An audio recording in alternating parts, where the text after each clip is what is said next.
উতলা তেলত আমি গৰম দি দিছোঁ কি পৰিস্থিতি সৃষ্টি হেল্ল' গাইজ মই কিশোৰে আপোনালোকক স্বাগতম জনাইছোঁ মোৰ নতুন ইউটিউব চেনেল মিষ্টাৰ কিশোৰ এক্সপেৰিমেণ্টৰ আন এটা নতুন ধামাকাদাৰ মজাদাৰ ভিডিঅ'লৈ।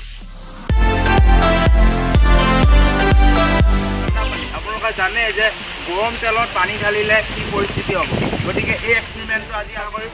গতিকে বলক ভিডিঅ'টো আৰম্ভ কৰোঁ।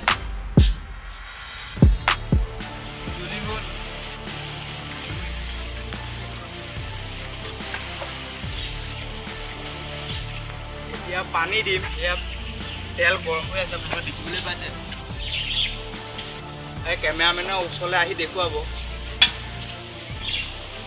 এয়া এই গৰম হৈ আছে তেল, পূৰা উতলি আছে।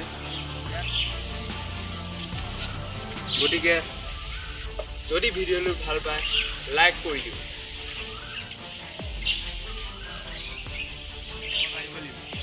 কাৰণ উতলা তেল হয়।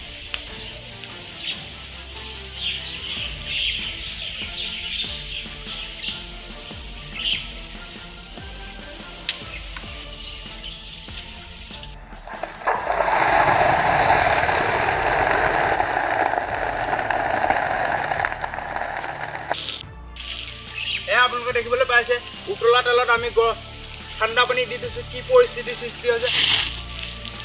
এয়া হয় যদি উতলা তেলত ঠাণ্ডা পানী দিয়া হয়। গতিকে এই ট্ৰাই নকৰিব। গতিকে যদি ভিডিঅ'টো ভাল পালে, যদি কিবা এটা শিকিলৈ আহিছে, তেন্তে আমাৰ চেনেলটো ছাবস্ক্ৰাইব কৰি দিব, আগলৈ যাতে এনেকুৱা ভিডিঅ' পাই থাকে।